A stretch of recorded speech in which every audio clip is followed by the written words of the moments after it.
2019 वाली पिटीशन हमारी है वो अभी सुप्रीम कोर्ट के रिकॉर्ड के मुताबिक वो अभी अलाइव है।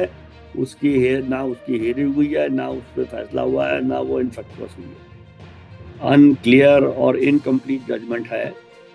It is also a judgement which is not surprising but which is sad.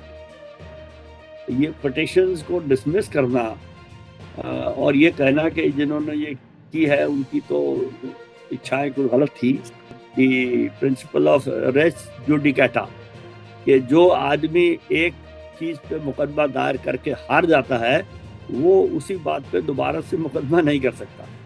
तो इसका मतलब ये है कि अगर उसको हम स्ट्रिक्टली फॉलो करें तो ईवीएम पे अब कोई कभी भी सुप्रीम कोर्ट में पिटीशन नहीं हो सकती। एक मुद्दा और जिस पर आपने लिखा भी है लेटर, वो है एमसीसी वायलेशन का, जो आपने रिसेंटली लिखा इलेक्शन कमीशन को। प्राइम मिनिस्टर नरेंद्र मोदी ने जो स्पीच दिया था, तो सर उसके बारे में आप थोड़ा बताएंगे कि क्या कंप्लेंट था और क्या उसका कोई रिस्पॉन्स आया आपको? तो एक मॉडल कोड ऑफ कंडक्ट का वायलेशन, एक section 123(3) of representation of people act, ये दोनों चीजें तो हो गई इलेक्शन से रिलेटेड। एक तीसरी वायलेशन है जो इलेक्शन से इंडिपेंडेंट है। धर्मों के बीच में, दो ग्रुपों के बीच में, दो जातियों के बीच में आपसी सद्भाव खत्म हो और उनके बीच में झगड़ा और तनाव बढ़ने की उम्मीद हो।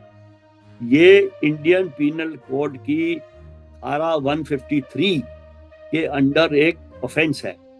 वो सीधे सीधे एफआईआर होनी चाहिए थी। इलेक्शन कमीशन को एफआईआर दर्ज करवानी चाहिए थी। इलेक्शन कमीशन को मॉडल कोड ऑफ कंडक्ट में धर्म, जाति वगैरह के बेसिस पे वोट मांगना या कैंपेन करने वाले मामले में जल्द से जल्द एक्शन लेना चाहिए। और ये मेरे ख्याल में डिले हो रही है, जो हमारे देश के चुनाव और देश की राजनीति के लिए अच्छी बात नहीं है।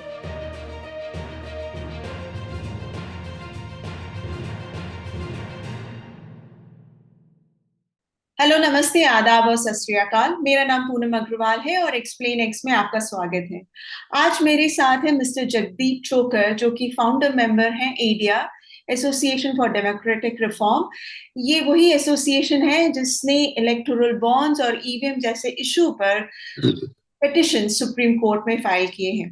So thank you so much sir for joining. Sir, मेरा पहला सवाल आपसे है ईवीएम और वीवीपैट के जजमेंट से रिलेटेड। आपने इस पर लिखा भी है, काफी चीजें आपने बताई हैं। आप अपनी राय, क्या आपको क्या लगता है इस जजमेंट से क्या असर पड़ेगा इलेक्शंस पे? क्या कुछ फायदा हुआ है या कुछ ड्रॉबैक्स हैं? दोनों चीजों के बारे में बताइए। अनक्लियर और इनकम्प्लीट जजमेंट है। लेकिन मैं ये भी उसके साथ साथ कहना चाहता हूँ कि it is also a judgement which is not surprising but which is sad. ये बड़े दुख की बात है, कम से कम मेरे ख्याल में, कि इलेक्शन कमीशन ने ये समझने की या तो कोशिश नहीं की या किसी वजह से उनकी इच्छा नहीं थी कि दिक्कत क्या है। उन्होंने बजाय इसके ये समझने के कि इतने लोग इसके बारे में इतने चिंतित क्यों हैं, उन्होंने ये समझा कि ये, और समझा क्या, ये लिखा भी कि ये पिटिशन देश की प्रोग्रेस के लिए एक अड़ंगा है, जिसके बारे में कोई समय वेस्ट करने की जरूरत नहीं है।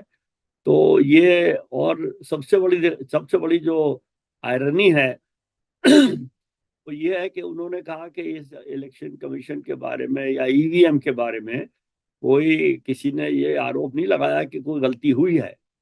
सिर्फ ये कहा गया कि गलती होने की संभावना है। लेकिन ये कहने के साथ साथ ये पिटिशंस को डिसमिस करना और ये कहना कि जिन्होंने ये की है उनकी तो इच्छाएं कुछ गलत थी, उसके साथ साथ सुप्रीम कोर्ट ने दो डायरेक्शन भी दिए हैं जिनसे उनके ख्याल में ईवीएम वीवीपैट सिस्टम को इम्प्रूव किया जा सकता है। तो लॉजिक ये है मेरी तरफ से कि जब सुप्रीम कोर्ट को लगा कि ये दो चीजें करने से सिस्टम में बेहतरी आ सकती है, तो भाई कुछ और चीजें भी हो सकती हैं जिनसे बेहतरी आ सकती है। अगर सिस्टम कंप्लीटली फूल प्रूफ था और इतना बढ़िया था कि उसके बारे में कुछ भी कहना बहुत गलत बात है, तो फिर उसमें दो डायरेक्शन देने के लिए कि इससे इम्प्रूव हो जाएगा, तो इससे साबित होता है कि इम्प्रूवमेंट होने की पॉसिबिलिटी है। और जब सुप्रीम कोर्ट उसको कहता है कि ये दो चीजें करके इसको इम्प्रूव करो, तो ठीक है। जब दूसरे लोग कहते हैं कि इसमें इम्प्रूव करो और इसको थोड़ा सा बेहतर बनाओ, तो वो गलत है। तो ये जरा मेरे ख्याल में रैशनली दोनों बातें एक साथ नहीं हो सकती। कोर्ट ने हमारे वकील से पूछा कि आप बताइए आप चाहते क्या हैं। तो हमारे वकील ने कहा कि तीन पॉसिबिलिटी हैं। पहला ये है कि 100% बैलेट पेपर से चुनाव होना चाहिए। दूसरा है कि वो वीवीपैट की स्लिप कैंडिडेट को दिखनी चाहिए और वो उसको वेरीफाई करने का कोई तरीका होना चाहिए। और चौथा है कि वो स्लिप वोटर के हाथ में आनी चाहिए और वो उसको एक दूसरे डिब्बे में डाले। तो ये तीन ऑप्शन बताई गई थी। लेकिन दो बेंच के जो दोनों महानुभाव जज थे, वो पहली बात को लेके इतने गुस्सा हो गए कि ज्यादातर जजमेंट उसी पे है कि बैलेट पेपर करना तो बहुत बुरी बात है और ये है वो है। और ऊपर से एक और जज साहब ने लिख दिया कि एक होता है the principle of res judicata, कि जो आदमी एक चीज पे मुकदमा दायर करके हार जाता है, वो उसी बात पे दोबारा से मुकदमा नहीं कर सकता। तो इसका मतलब ये है कि अगर उसको हम स्ट्रिक्टली फॉलो करें, तो ईवीएम पे अब कोई कभी भी सुप्रीम कोर्ट में पिटीशन नहीं हो सकती। इस पे रेस जुडिकाटा लगाना जरा जाती है मेरे ख्याल में। लेकिन अब जजों ने जो कहा है उनकी मर्जी है, वो उसको अभी तो मानना पड़ेगा, आगे की बात देखी जाएगी क्या होगा। सर, इस पिटिशन में एक चीज और जो है आपने लिखा था, माइक्रो कंट्रोलर का वेरिफिकेशन और चेकिंग, जो कि सेकंड और थर्ड कैंडिडेट कर सकता है जो जीता नहीं हो। तो उस पर वो क्लैरिटी नहीं है। मैंने और भी एक्सपर्ट से बात करी इस बारे में, तो उन्होंने भी कहा कि ये क्लियर नहीं है, चेक इन वेरिफिकेशन आप कैसे करेंगे ये डिटेल्स में नहीं है, और ये लीगल लैंग्वेज भी नहीं लग रहा। जजमेंट में लिखा उनके हिसाब से वो थोड़ा टेक्निकल लैंग्वेज में है। तो ये एस्पेक्ट बहुत इंपॉर्टेंट है मेरे ख्याल से। आप आपका क्या कहना है इस पर? देखिए, verification of the micro processor या फ्लैश मेमोरी, जिसको उन्होंने वो सिंपल लोडिंग यूनिट को सील करने के लिए कहा है, वो सब चीजें जो हैं वो ही उन दो डायरेक्शन में है जो जिसका मैं जिक्र कर रहा था। और उसमें मेरे ख्याल में सबसे बड़ी दिक्कत तो ये है कि वेरिफिकेशन कौन करेगा। वेरिफिकेशन वो करेगा जो वो मशीनों को बना रहा है। तो जो कंपनी या जो इंसान जिस चीज को बनाता है, उसमें गलती निकालना वो बड़ा मुश्किल होता है। उसके लिए गलती अगर उसको मिल भी जाए, तो आमतौर पे ये ह्यूमन टेंडेंसी होती है कि उस गलती को छुपाया जाए, उसको ठीक कर दिया जाए, लेकिन किसी को बताया ना जाए कि गलती थी। ये एक नॉर्मल सिचुएशन है। इसको कहते हैं कॉन्फ्लिक्ट ऑफ इंटरेस्ट। यही ये जो फ्लैश मेमोरी की वेरिफिकेशन वाली बात है, उस पर भी अप्लाई करता है कि जिन्होंने वो फ्लैश मेमोरी लगाई है, जो उसकी गारंटी दे रहे हैं कि ये बिल्कुल ठीक है, इसमें कोई छेड़छाड़ नहीं हो सकती, वो ही चेक करके बताएंगे कि इसमें छेड़छाड़ हुई है कि नहीं हुई है। तो ये बड़ी अजीब बात है। यही बात सुप्रीम कोर्ट के जजमेंट में दूसरे तरीके से भी है कि इलेक्शन कमीशन से पूछा गया है कि आप बताइए कितनी गड़बड़ निकली है। अब वो क्यों बताएंगे भाई कितनी गड़बड़ निकली है? वो एक केस जिसके बारे में हम लोगों ने शिकायत की थी, वो ही कहा जी बस एक ही केस था, और वही इन लोगों ने शिकायत की थी कि भाई वो केस तो सिविल सोसाइटी के लोगों की नजर में आ गया। ऐसे कितने केस हो सकते हैं जो नजर में नहीं आए या नजर में नहीं आ सके। वही पॉसिबिलिटी थी कि जिसको लेके ये केस किया गया था, कि अगर एक केस हो सकता है तो और भी केस हो सकते हैं। लेकिन इलेक्शन कमीशन ने बड़े आराम से कह दिया कि साहब बस एक ही केस हुआ, बाकी हर किसी में कोई गड़बड़ नहीं थी। और सुप्रीम कोर्ट ने बड़ी खुशी खुशी उसको मान लिया। वो भी यही हुआ। ये पुरानी एक कहावत है या किस्सा है, जिसके बारे में मैं कुछ कहूंगा तो लोग शायद नाराज हो जाए, कि कोई बात नहीं। वो ये है कि कभी कभी ये होता है कि पुलिस वाले एफआईआर दर्ज नहीं करते। एफआईआर दर्ज क्यों नहीं करते? क्योंकि वो साल के आखिर में उनको बताना पड़ता है भाई कितने क्राइम हुए हमारे एरिया में। तो अगर कोई भी एफआईआर दर्ज नहीं हुई तो कह लेंगे कोई क्राइम ही नहीं हुआ।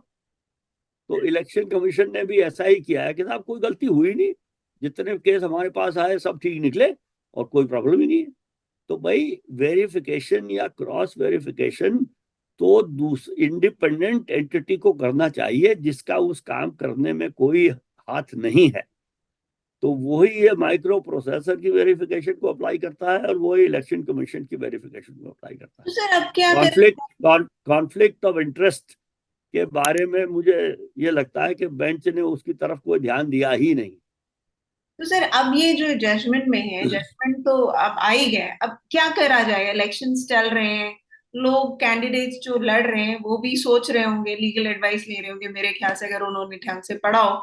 उनको क्या करना चाहिए? क्योंकि जो सेकंड और थर्ड पोजीशन में आएगा वो तो कोशिश करेगा चेक इन वेरिफिकेशन की। हो सकता है 543 कैंडिडेट्स ही कर दे अलग अलग कॉन्स्टिट्यूएंसी के। नहीं, मेरे ख्याल में 543 तो नहीं करेंगे, बल्कि 543 के बजाय तो 1086 को करना चाहिए, क्योंकि हर एक सीट के लिए 2 लोग कर सकते हैं। हाँ। तो वो अलग बात है, लेकिन वो होगा नहीं, क्योंकि हमारे बहुत से जो लोग इलेक्शन लड़ते हैं वो जो इलेक्शन जीतते हैं उनसे कोई ज्यादा फर्क नहीं है। मैं ये बात बड़ी जिम्मेदारी से कह रहा हूँ कि जो लोग इलेक्शन लड़ते हैं उनका इलेक्शन का ठीक होने में ज्यादा इंटरेस्ट नहीं है। उनका इरादा सबका यही रहता है कि बस जीत जाएं, किसी भी तरह से, किसी भी तरीके से जीत जाएं। और अगर जीत गए तो फिर तो बस वाह वाह, और अगर नहीं जीते तो फिर कोई बात नहीं, फिर अगले बार कोशिश करेंगे। इलेक्शन पिटिशन फाइल करने वाले और इस तरह की बात करने वाले, वेरिफिकेशन मांगने वाले लोग मेरे ख्याल में ज्यादा नहीं होंगे। ये मेरा ख्याल है। ये इन्होंने सिस्टम बताया है वो मेरे ख्याल में सेटिस्फैक्टरी तो है ही नहीं, मेरे ख्याल में वो प्रैक्टिकल भी नहीं। प्रैक्टिकल भी नहीं है। सर अब आते हैं आपके पिटिशन के ऊपर। एडीआर सबसे पहले पिटिशन लगाया था ईवीएम पे 2019 में, और वो पिटिशन लगाने के बाद एक बार शायद सुनवाई के लिए भी आया था मैटर। तो वो जो पिटिशन एडीआर ने लगाया था वो डिस्क्रिपेंसीज पे ईवीएम वोट्स पोल्ड और वोट्स काउंटेड के ऊपर। तो क्या वो पिटिशन अभी भी स्टैंड करता है या इस जजमेंट के बाद वो भी खारिज हो गया?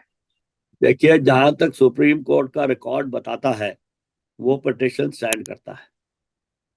उसके 2 तरीके हैं बताने के। एक तो सुप्रीम कोर्ट की वेबसाइट पे जाके जब उस पिटिशन का नंबर डाल के, एक वहां टैब है केस स्टेटस, उसमें वो दिखाता है कि वो पिटिशन अभी पेंडिंग है, और एक कोई कंप्यूटर की डेट भी लगी हुई है उस पे, उस डेट को उसका आएगा, हालांकि उसका कोई खास मतलब नहीं है। दूसरी बात, जो ये जजमेंट अभी आया है 2 जजों का, इसमें उस पिटिशन का कहीं जिक्र नहीं है।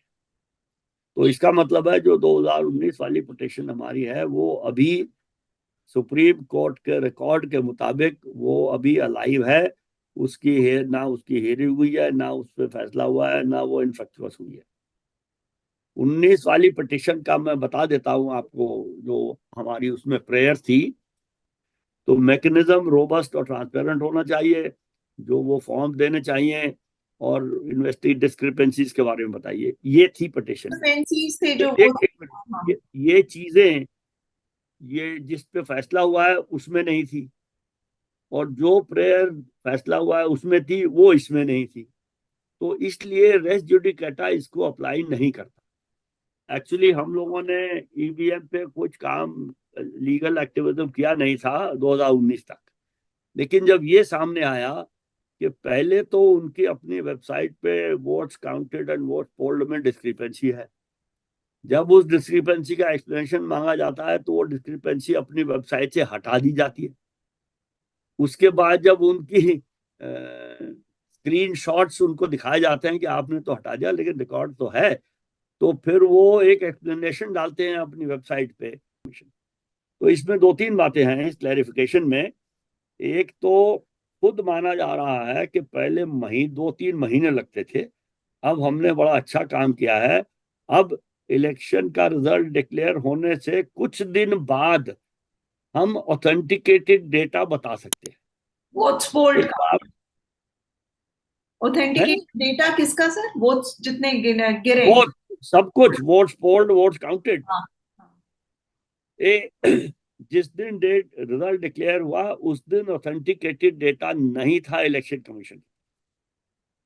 और वो इस बात का क्रेडिट ले रहे हैं कि हमने कुछ दिनों में ही वो आपको बता दिया, और आगे कह रहे हैं कि 1 जून को हमारे पास वो डेटा सबका नहीं है, ये 2-4 दिन में आने वाला है।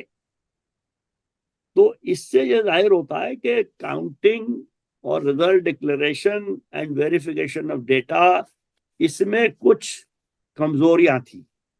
हमने ये कभी नहीं कहा कि इसमें कोई धांधलेबाजी हुई है, हमने कहा इसमें कुछ कमजोरियां हैं, क्योंकि हम लोग किसी पॉलिटिकल पार्टी के या कैंडिडेट के फेवर में या उसके खिलाफ नहीं है। हम तो इलेक्शन प्रोसेस को ठीक से होना चाहिए, इसलिए ये पिटिशन डाली गई थी, और ये कहा गया था कि इन डिस्क्रिपेंसीज को एक्सप्लेन कीजिए और एक रोबस्ट और ट्रांसपेरेंट प्रोसेस बना दीजिए ताकि ऐसी गलतियां ना हो। तो अफसोस की बात यह है कि ये पिटिशन अब तक सुनी नहीं गई है।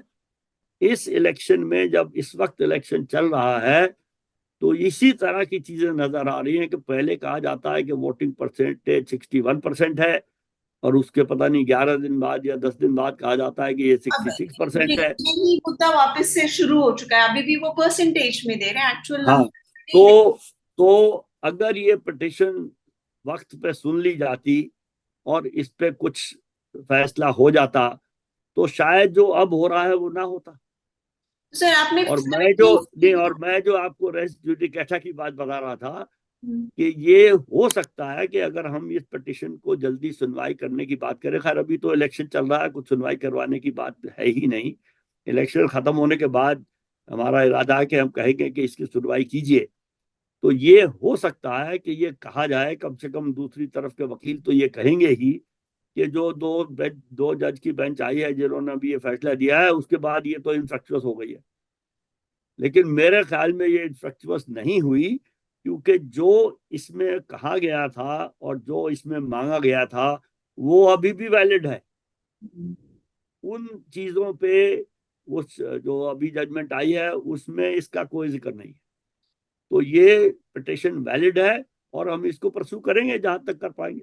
सर एक मुद्दा और जिस पर आपने लिखा भी है लेटर, वो है एमसीसी वायलेशन का, जो आपने रिसेंटली लिखा इलेक्शन कमीशन को। प्राइम मिनिस्टर नरेंद्र मोदी ने जो स्पीच दिया था, तो सर उसके बारे में आप थोड़ा बताएंगे कि क्या कंप्लेंट था और क्या उसका कोई रिस्पॉन्स आया आपको? देखिए, वो स्पीच दिया था उन्होंने बांसवाड़ा में, उसमें 2-3 बातें थी।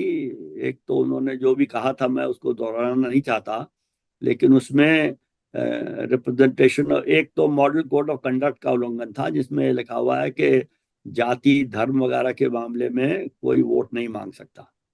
तो उस स्पीच में धर्म का सीधे सीधे मेंशन था, क्लियरली मेंशन था, एक दफा नहीं कई दफा था। तो पहला तो violation model code of conduct का है। दूसरा है रिप्रेजेंटेशन ऑफ पीपल एक्ट का सेक्शन 123, और मेरे ख्याल में 123(3) है, 123(3), जिसमें भी ये लिखा है कि कैनवेसिंग और campaigning and asking for votes either on behalf of the either on the basis of religion of the candidate or the religion of the voter is a electoral offense. And under the punishment for an electoral offense is that the candidature of the candidate can be uh, declared null and void. तो एक model code of conduct का violation, एक section 123(3) of representation of people act, ये दोनों चीजें तो हो गई इलेक्शन से रिलेटेड। एक तीसरी वायलेशन है जो इलेक्शन से इंडिपेंडेंट है।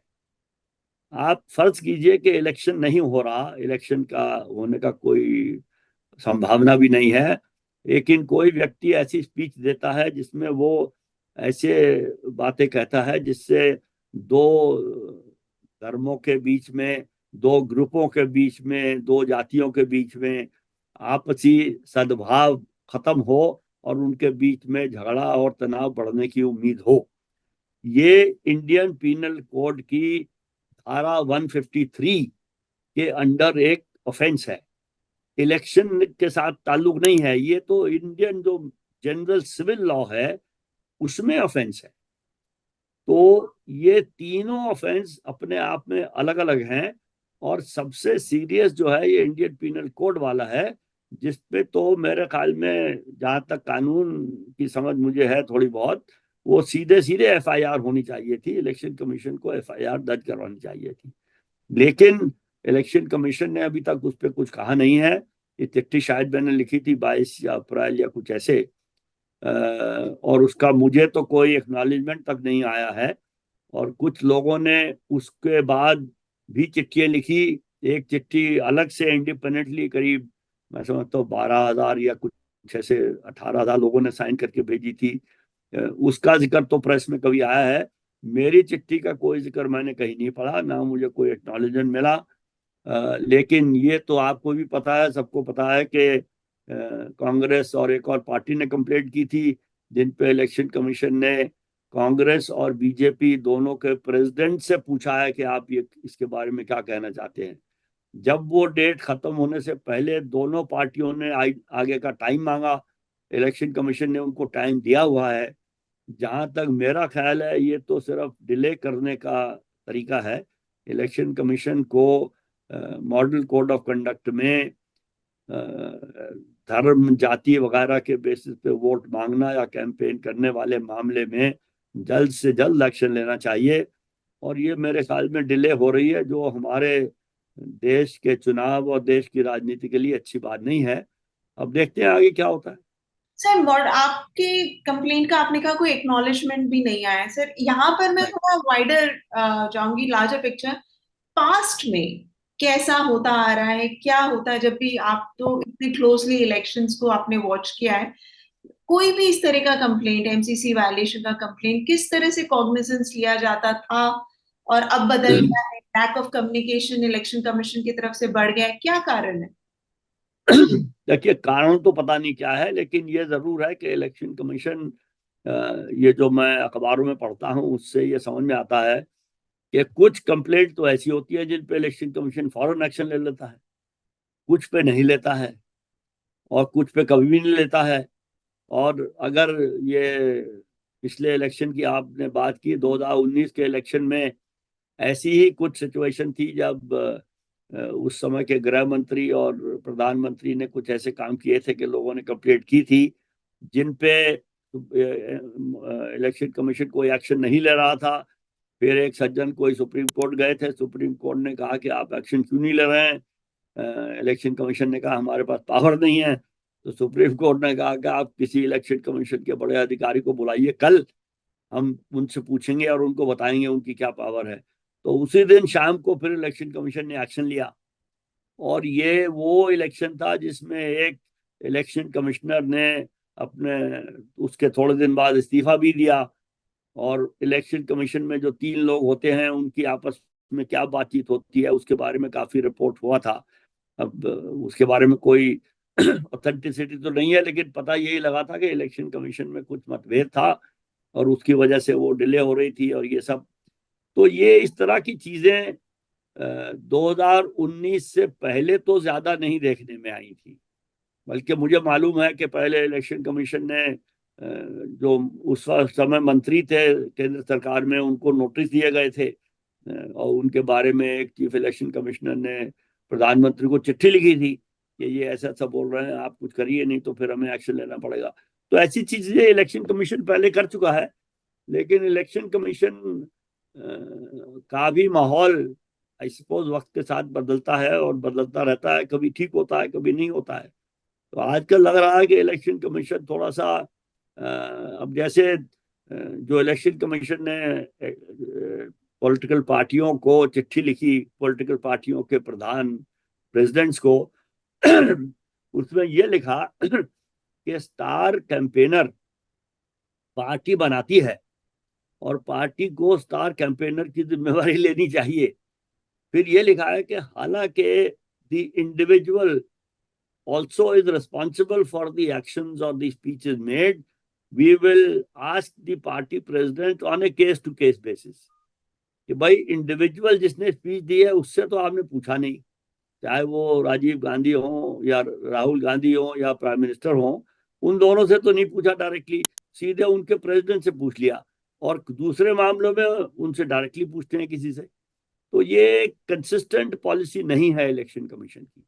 उससे फिर ये कुछ दिमाग में संशय पैदा होता है कि भाई ये कंसिस्टेंट पॉलिसी क्यों नहीं है, और क्या ये व्यक्ति विशेष को देख के पॉलिसी बनाई जाती है। लोग कहते हैं कि show me the face and I will show you the rule. तो इलेक्शन कमीशन को इस मामले में कंप्लीटली एंड स्ट्रिक्टली न्यूट्रल और कंसिस्टेंट होना चाहिए, जो इलेक्शन कमीशन आजकल नहीं दिख रहा है। सर, यहाँ पर आपने जो कहा, ये जो आप सवाल उठा रहे हैं, ये बहुत लोगों के मन में आए कि इलेक्शन कमीशन कितना न्यूट्रल है, कितना फेयर इलेक्शन कंडक्ट करा रहा है, उस पे सवाल खड़े हो रहे हैं। और सर, यहाँ पर एक चीज और मैं पूछना चाहूंगी, जो हमने देखा इंदौर में हुआ है, जो आपकी सूरत में हुआ है, जिस तरह से कैंडिडेट ने विड्रॉ कर लिया है, क्या वहां पर इलेक्शन कमीशन किसी तरह से इंटरवीन कर सकता है? क्योंकि वो तो इलेक्शन ही नहीं है, वहां तो इलेक्शन ही नहीं हुआ, तो सीधा रिजल्ट्स डिक्लेयर हो गए। इस मैटर में क्या? देखिए, ये अगर मैं आपको इसके बारे में थोड़ी सी पुरानी हिस्ट्री बताऊं कि कुछ साल पहले, मैं समझता हूँ 10 या 15-20 साल पहले की बात है, गुजरात में पंचायत इलेक्शन में एक एक्सपेरिमेंट किया गया था कि जिस गांव में पंचायत इलेक्शन अनअपोज्ड होगा, उनको एक कोई अवार्ड या कोई ग्रांट दी जाएगी, और उन इलेक्शन को कहा जाएगा समरस इलेक्शन। तो समरस इलेक्शन नाम की एक प्रैक्टिस गुजरात में 15-20 साल पहले की गई थी। मुझे अभी ध्यान नहीं है कि उसकी अभी क्या सिचुएशन है। तो ये मेरे ख्याल में उसी का वेरिएशन है कि सब कैंडिडेट्स अगर विड्रॉ कर लें तो फिर इलेक्शन की जरूरत ही नहीं रहती। तो इसके बारे में कुछ लोगों ने ये भी कहा है कि इलेक्शन तो होना चाहिए क्योंकि नोटा भी है। उसका जो आजकल जवाब है वो ये है कि इलेक्शन कमीशन ऑफ इंडिया ने जो अपना रूल बना रखा है नोटा जजमेंट के बाद, वो ये है कि अगर 2000 वोटर वोट डालते हैं और 1999 नोटा के लिए डालते हैं और एक वोटर कैंडिडेट के लिए डालता है, तो वो कैंडिडेट इलेक्ट हो जाएगा। रियली? ये, हाँ, ये करंटली ये rule election commission of India का है। हमारे ख्याल में या मेरे ख्याल में ये गलत है, क्योंकि अगर वोट नोटा की सबसे ज्यादा वोट आए तो वो इलेक्शन रद्द हो जाना चाहिए और नया इलेक्शन होना चाहिए, जिसमें उन कैंडिडेट्स को कंटेस्ट करने की इजाजत नहीं होनी चाहिए। तो ये चीज इलेक्शन कमीशन ऑफ इंडिया तो नहीं मानता है, लेकिन दो स्टेट इलेक्शन कमीशन हैं। स्टेट इलेक्शन कमीशन के बारे में बहुत से लोग नहीं जानते हैं। स्टेट इलेक्शन कमीशन भी एक इंडिपेंडेंट कॉन्स्टिट्यूशनल अथॉरिटी हैं। वो इलेक्शन कमीशन ऑफ इंडिया के अंडर काम नहीं करते, वो कॉन्स्टिट्यूशन के अंडर डायरेक्टली काम करते हैं। तो शायद 28 या 29 स्टेट इलेक्शन कमीशन हैं। उनमें से दो स्टेट इलेक्शन कमीशन ने, महाराष्ट्र और हरियाणा ने, ये नोटिफिकेशन पास कर रखा है कि अगर नोटा के वोट सब उम्मीदवारों से ज्यादा आएंगे तो इलेक्शन रद्द हो जाएगा और नया इलेक्शन होगा। महाराष्ट्र ने तो ये किया है। हरियाणा ने उससे भी आगे बढ़ के अच्छा जो काम किया है वो ये है, उन्होंने कहा है कि जब अगर नोटा के वोट सबसे ज्यादा आएंगे तो इलेक्शन रद्द हो जाएगा और अगले इलेक्शन में वो कैंडिडेट जो पिछली दफा कंटेस्ट कर रहे थे वो कंटेस्ट नहीं कर सकेंगे। इंटरेस्टिंग। तो ये हो चुका है दो स्टेट इलेक्शन कमीशन में। हम कोशिश कर रहे हैं कि और स्टेट इलेक्शन कमीशन में भी ये हो, और जब काफी में हो जाएगा फिर इलेक्शन कमीशन ऑफ इंडिया को फिर समझाने की कोशिश की जाएगी कि देखिए, आप कुछ इनसे सीखिए और अपना प्रोग्राम, अपना रूल ठीक कीजिए। मुझे ये भी कहीं पढ़ने को मिला था कि किसी एक सज्जन ने सुप्रीम कोर्ट में पिटिशन भी डाली है इस मामले को लेके। देखिए, आपका जो सवाल था वो ये था कि क्या इसमें इलेक्शन कमीशन कुछ कर सकता है। अगर ये साबित हो जाए कि जो कैंडिडेट जिन्होंने अपने नॉमिनेशन पेपर वापस लिए हैं उनके साथ कोई जोर जबरदस्ती हुई है, तो इलेक्शन कमीशन जरूर कुछ कर सकता है। लेकिन ये साबित कौन करेगा, इसका जवाब किसी के पास नहीं। दूसरी तरफ से इसकी आर्ग्यूमेंट है कि भाई अगर एक पार्टी का उम्मीदवार अपना नॉमिनेशन पेपर वापस ले लेता है तो किसी दूसरी पार्टी क्या करेगी। लेकिन आगे सवाल ये होता है कि अगर पार्टी का उम्मीदवार अपना नॉमिनेशन वापस लेके दूसरी पार्टी में शामिल हो जाता है उसी दिन, तो वो तो फिर यही कहा जाता है कि दो और दो चार ही होते हैं।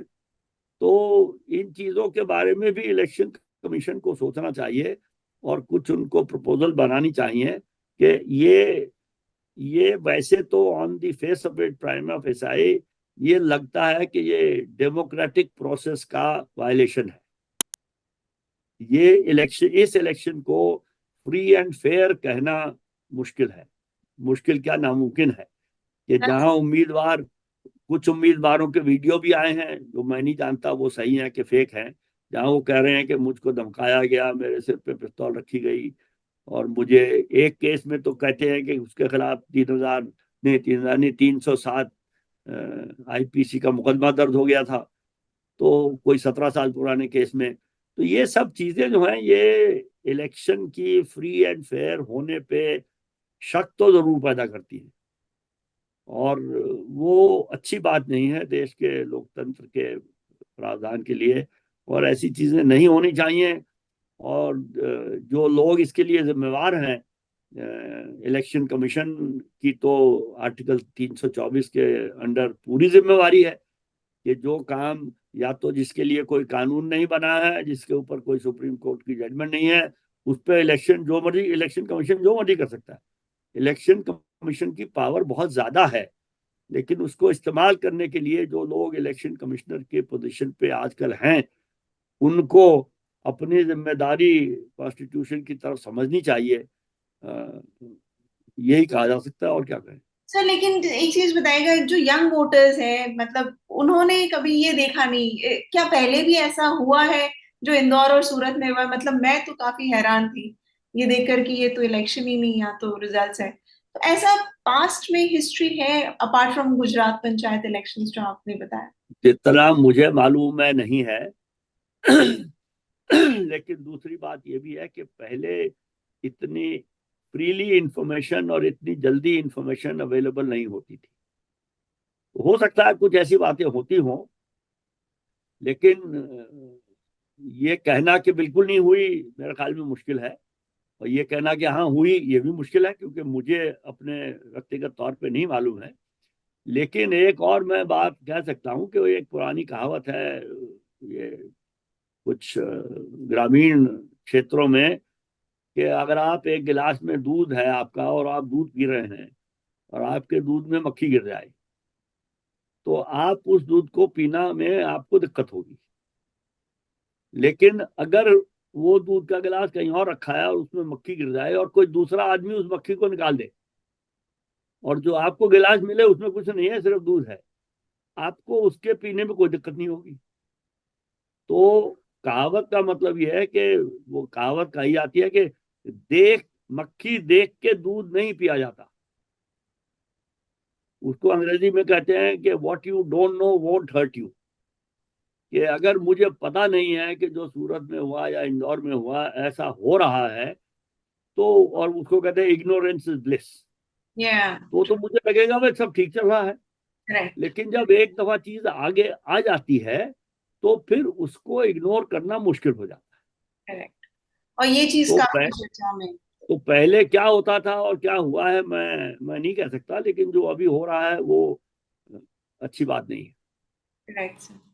Right sir, thank you so much sir, आपने काफी सारी चीजों पर बहुत अच्छे से पर्सपेक्टिव दिया एंड आई होप, क्योंकि आपने जो सवाल उठाए कि वैलिड पॉइंट है कि free and fair election is all we want, और आपने ये भी देखा कितने सारे अब तो people with criminal records also they are contesting, जिनके ऊपर इतने सारे चार्जेस हैं, वो और एक दिशा में बात चली जाएगी वहां पर। नहीं, ये इस पे मैं कह सकता हूँ ये पहले से होता आ रहा है, जी 2004 से होता है, वो ये आज मैं अथॉरिटेटिवली कह सकता हूँ। हाँ, वो नया नहीं है, वो होता आ रहा है और उसमें लोग कंटेस्ट भी कर रहे हैं, लेकिन बाकी चीजें जो हैं जिसपे संदेह उठ रहा है वो तो इलेक्शन कमीशन को कहीं ना कहीं स्टेप अप करके उसको भी रिजॉल्व करना चाहिए। Thank you so much sir for joining thank you. Thank you for your time. Thank you sir. Thank you.